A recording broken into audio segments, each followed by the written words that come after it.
से ये मत कहो। देखिए, जो जिस व्यवस्था में पैदा हुआ है उसको वही कल्चर अच्छी लगती है। जब भगवान बुद्ध की बात होगी, जब भगवान बुद्ध के गीत होंगे, जब आपके मन मुताबिक आपके सामने भोजन होगा, आप खुश हो जाते हैं। आप उससे सवाल मत पूछो। ये सच है कि अगरबत्ती के धुआं और घंटी की घनघनाट उसमें जोश पैदा करती है।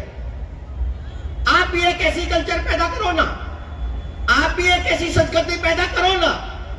आपने सिर्फ धार्मिक आंदोलन चलाया, आपने सिर्फ आर्थिक आंदोलन चलाया ही नहीं, आपने सामाजिक आंदोलन चलाया। कभी आपने महसूस किया कि आपने जो दलितों का सांस्कृतिक आंदोलन है वो आपने चलाया क्यों नहीं? संस्कृति आपकी, लड़ाई में ब्राह्मण नहीं लड़ेगा, वो आपकी संस्कृति है, आप उसको पैदा करो। उसने कुछ नहीं किया। पूरी दुनिया में जब नेचर पैदा करती है एक जीव को, एक जंतु को पैदा करती है, वो जंतु ऐसे भी होते हैं कि जो 100 साल जीते हैं और ऐसे भी जंतु होते हैं जो 24 घंटे जीते हैं।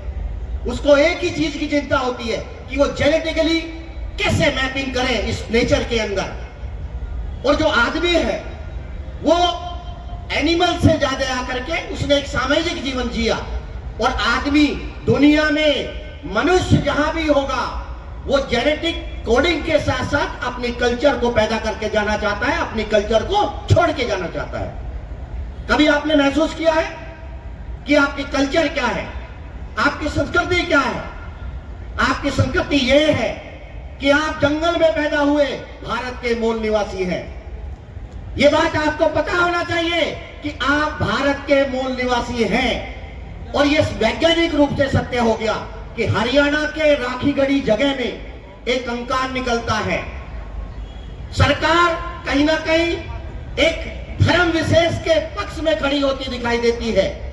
और उस हड़प्पा और मोहनजोदड़ो से 1500 साल पहले का जो कंकाल निकलता है उसकी बाकायदा जेनेटिक मैपिंग होती है। और उस मैपिंग में वो जो R1A1 जो आर्यंस की जेनेटिक कोडिंग है उसमें निगेटिव निकलता है। आपने कितने आंदोलन चलाए, आपने कितने घरों के अंदर बताए, आप बताइए ना। जब 4500 साल का आपका इतिहास है, जब आप इस देश के मूल निवासी हैं, जब 2500 साल पहले आपने दुनिया का सबसे बड़ा वैज्ञानिक धर्म पैदा किया, दुनिया का सबसे बड़ा मानवतावादी धर्म किया, दुनिया में आज आप चिंता का हल ढूंढ रहे हैं। अरे 2500 साल पहले भगवान बुद्ध ने ये कह दिया। 2500 साल पहले भगवान बुद्ध ने क्या कहा? सारे धर्मों से बुद्ध धर्म इसलिए अलग है कि सारे धर्मों में सिर्फ सुख है, वहां दुख नहीं है। भगवान बुद्ध पहले ऐसे व्यक्ति हैं कि जिन्होंने कहा कि नहीं, लोग झूठ बोलते हैं, इस जीवन में दुख है। अगर दुख है तो दुख का कारण है, और अगर दुख का कारण है तो उसका निवारण भी होगा। अगर दलितों की समस्या है तो उसका कारण होगा, अगर कारण आपने जान लिया तो उसका कहीं ना कहीं निवारण भी होगा। ये अम्बेडकरवाद है, ये भगवान बुद्ध का है, यही दलितों की कल्चर है, यही दलितों की नेचर है। आप सुनिए, कौन कहता है कि दलित पीछे गया? दुनिया में चारों तरफ जब डंका बज रहा है, बाइडेन कहता है, जब अमेरिका की इकोनॉमिक डिस्टर्ब होती है, तमाम दुनिया के इकोनॉमिस्ट ये कहते हैं कि अम्बेडकर क्या कहते हैं इस इकोनॉमिस्ट के बारे में। सोचिए, वहां अमेरिका में वहां सामाजिक अन्याय नहीं है, वहां क्या है? कलर डिस्क्रिमिनेशन है, जेंडर डिस्क्रिमिनेशन है। लेकिन जब जेंडर डिस्क्रिमिनेशन की बात होती तो लोग कहते हैं कि बाबा साहब क्या कहते हैं, बाबा साहब के ऊपर इसके क्या विचार हैं, और उसका हल ढूंढना चाहते हैं। आपके कल्चर क्या है भाई? अरे सुनिए, आप महसूस करिए, आज आपके पास सब कुछ है, आज आप तब डर रहे हैं। सोचो ना, 1000 साल पहले लोग किस जमन में थे? उनको महलों से उठा करके कूड़े के ढेर पे बैठा दिया, गांव के उस कोने पे बैठा दिया जहां तालाब हुआ करता था, जब बंदगी हुआ करती थी। मारा तो वो वहां भी नहीं, जिंदा है ना, बैठा है ना यहाँ पे, जिंदा है वो, क्योंकि उसके अंदर लड़ने की इच्छा थी और जीवन जीने की इच्छा थी। दुनिया की विपरीत से विपरीत परिस्थितियों में भी दलित जिंदा रह सकता है। सरकार मेरी बात को सुनिए, दुनिया की माना कि हमारे मकानों की दीवारें अभी कच्ची हैं, लेकिन उन कच्ची दीवारों के बीच में पक्के इरादों का दलित पैदा होता है। दलित पक्के इरादों का पैदा होता है। और एक बात और, दलितों का राजनीतिक एजेंडा आज आपके सामने बताता हूं। अगर यही एजेंडा इसी लय पे चलता रहा, नेताओं की भाषा ठीक रही, नेताओं की दिशा ठीक रही, तो अगले 20 साल में इस देश का राजा दलित बनेगा ही बनेगा। 100% बनेगा, 100% बनेगा। उसने अपने आप को सिद्ध किया है। दुनिया का कोई ऐसा क्षेत्र नहीं, भारत का कोई ऐसा क्षेत्र नहीं जहां दलित को मौका मिला हो और उसने वो काम करके ना दिखाया हो। आप बताओ ना लोगों को जाकर के, आप क्यों तुलसीदास का घोटा घोट रहे हो भाई? रामचरितमानस के वो श्लोक क्यों पढ़ रहे हो भाई? ढोल गंवार सुरपत सुरनारी, और ये है ये क्या बात है? इसका मतलब आप कबीर की बात करो ना।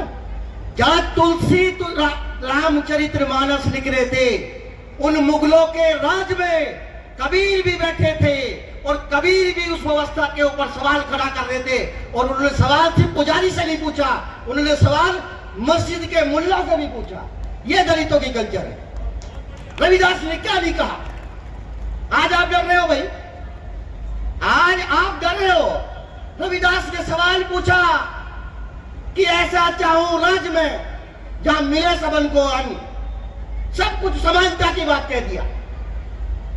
और कहा उन्होंने कि एक लड़ेगा एक पड़ेगा, एक करे व्यापार। एक लड़ेगा एक पड़ेगा, एक करे व्यापार, बाकी सबकी सब सेवा करें।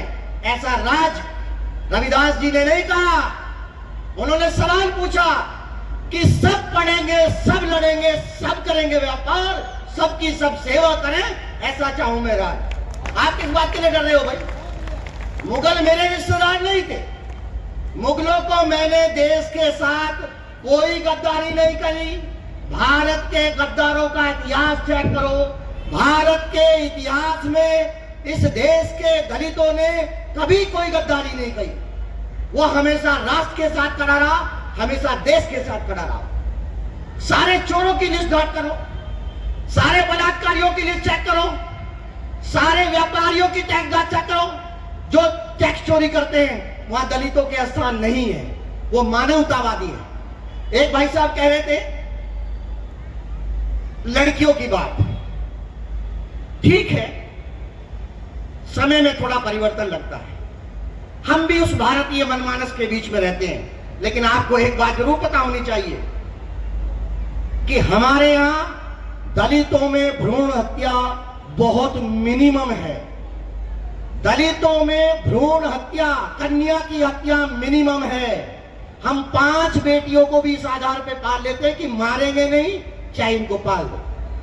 मैं ये नहीं कह रहा कि आप 5 बच्चे पैदा करो, उसके कारण आज आप महिलाओं के ऊपर सवाल इसलिए खड़ा कर रहे हैं कि भारत के दलित पुरुषों की 2 जनरेशन है जिन्होंने आरक्षण का लाभ उठाया।